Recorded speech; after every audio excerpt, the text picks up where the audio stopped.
Hello everyone, कैसे आप सभी। आशा करता हूँ आप सभी अच्छे और स्वस्थ होंगे।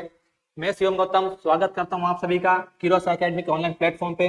जी हाँ दोस्तों, हम बात करने वाले कुछ इजी टिप्स के बारे में जिससे आप जो केजीएमयू का फॉर्म है, ठीक है, अप्लाई करते समय उस टाइम से लेकर आपको जो एग्जामिनेशन, जब तक आप एग्जाम फाइट करोगे तब तक के टाइम पीरियड में आप क्या क्या चीजें करनी चाहिए आपको, जिससे आपका श्योर सिलेक्शन हो सकता है। तो आइए इसी बात पर रिगार्डिंग पर हम बात करने वाले हैं।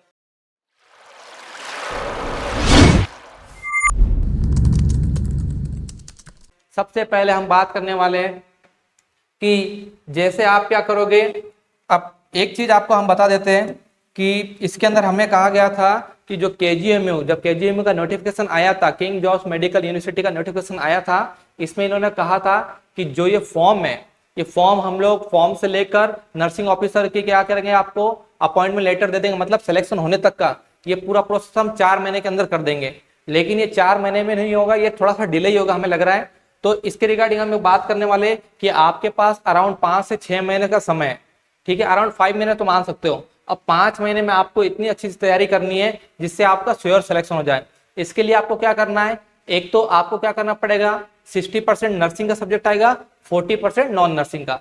तो 60% नर्सिंग के लिए, तो 60% नर्सिंग में हम बता देंगे क्या क्या चीजें पढ़नी है आपको, और 40% नॉन नर्सिंग में क्या क्या चीजें पढ़नी है उसके बारे में बता देंगे।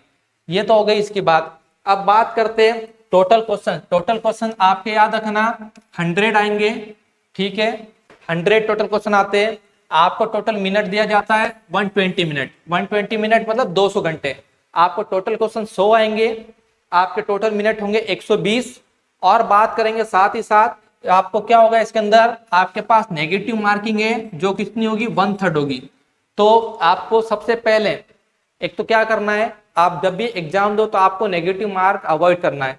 साथ ही साथ हम बात करेंगे कि आपको जो कोर सब्जेक्ट है, मेन सब्जेक्ट है, इन सब्जेक्ट के ऊपर कॉन्सेप्ट एकदम क्लियर करना है। कौन कौन से, नर्सिंग फाउंडेशन, ठीक है, देखो 5 महीने का समय, 5 महीने में आपको क्या करना है, आपकी पूरी तैयारी करनी है, ठीक है। क्या क्या करोगे, नर्सिंग फाउंडेशन को अच्छी तरह से कंप्लीट करोगे, मेडिकल सर्जिकल पीडियाट्रिक, ठीक है, आपके psychiatric, community, anatomy physiology, pharmacology और जीके प्लस रीजनिंग, यह जो आपके आई है 10 से 15%। नेक्स्ट बात करते हैं यहाँ पर चूज करेक्ट स्टडी मटेरियल। अब मतलब यदि आपने क्या कर लिए, नोट्स बना लिए या नहीं बनाए, तो आपके लिए यदि बुक की बात कर तो बुक कौन सी प्रीफर करेंगे जो सबसे आपके लिए अच्छी है। तो क्या हो गया, जो मटेरियल बात करते हैं बुक की, तो फंडामेंटल के लिए आपको Potter and Perry, Potter and Perry, medical surgical के लिए बर्नर एंड जो आपके सिद्धार्थ, उसके बाद कम्युनिटी के लिए पार्क, ये आपके लिए बुक है जो आपके लिए काफी अच्छी है। और बात करते हैं एमसीक्यू के लिए, तो एमसीक्यू गाइड के लिए आपके पास है एमएल चौधरी जो कि आपके टर्निंग पॉइंट है, और नर्सिंग एमसीक्यू गाइड के लिए आपके पास किरण और आर्यन प्रैक्टिस सेट। तो देखिए ये तो हमने बुक का सजेशन दिया, लेकिन आपके लिए एक मोस्ट चॉइस है कि आपके पास 5 महीने का क्या है, 5 मंथ का आपके पास पीरियड है। तो इस पीरियड, इस दौरान क्या करोगे, इस समय के अंदर आप क्या करोगे, तो जितने भी आपके क्या हो रखे हैं थ्योरी, सारे थ्योरी आपको क्या करनी है, फटाफट कवर करनी है यदि आपने नहीं कवर कर रखी है। नेक्स्ट बात करेंगे कि उसके बाद क्या करना है आपको, जो जितने भी देखो, जितने भी आपके जो कॉन्सेप्ट है पहले वो क्लियर होना चाहिए। तो कॉन्सेप्ट कब क्लियर होंगे, जब आपकी सारी थ्योरी क्लियर होगी।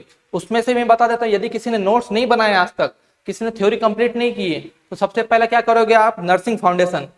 नर्सिंग फाउंडेशन के बाद आपको ओबीजी, ठीक है, ऑब्स्टेट्रिक एंड गायनेकोलॉजी, उसके बाद आपको पीडिया, ये 3 सब्जेक्ट मेन हो गए। मेडिकल सर्जिकल नर्सिंग आपके बहुत लेंदी है, तो इन 3 सब्जेक्ट को पहले क्लियर करोगे। उसके बाद आपको मेडिकल सर्जिकल नर्सिंग पे जाना है, उसके बाद आपको कम्युनिटी, ये सारे सब्जेक्ट आते हैं, लेकिन 3 सब्जेक्ट मेन है, नर्सिंग फाउंडेशन, ओबीजी और आपके पीडिया, ये 3 कंप्लीट हो गए, फिर जाओगे मेडिकल सर्जिकल नर्सिंग पे।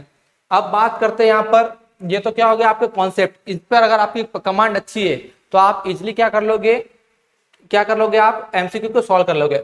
अब बात करते हैं the exam now has application based question, मतलब इसके ऊपर जो क्वेश्चन आते हैं वो। अब बात करोगे कि आपके कॉन्सेप्ट क्लियर होने चाहिए, और डोंट जज मेमोराइज, मतलब उसको रटना नहीं है, कॉन्सेप्ट क्लियर होना चाहिए। ये नहीं कि ये क्वेश्चन को क्या कर लिया, रट लिया, रटना नहीं है।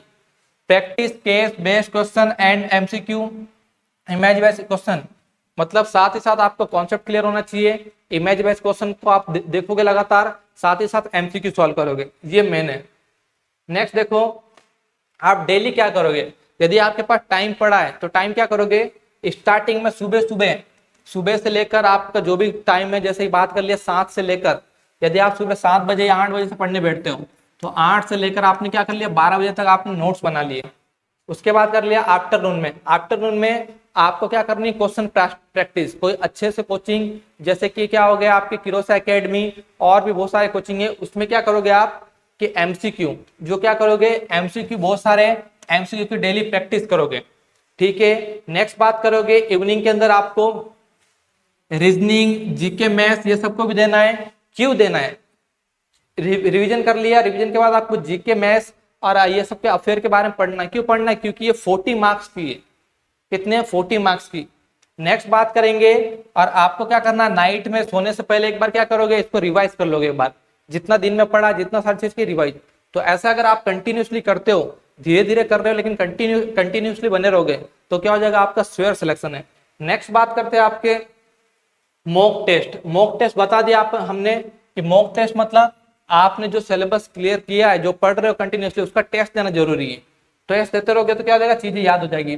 अब क्या करोगे, इसमें क्या होगा, आप जैसे आप टेस्ट देते हो तो टेस्ट देने से आपको पता चल जाती है कि क्या गलती हो रही है, कहाँ कहाँ पर हम गलती कर रहे हैं, कौन से टॉपिक वीक है, ये सारी चीजें हमें पता चलेगी। और क्या करोगे, बार बार repeat weak topics till you are confident. और जो टॉपिक्स आपके वीक है, जैसे ईसीजी हो गया, ये सब, इसमें से क्वेश्चन आते ही आते हैं।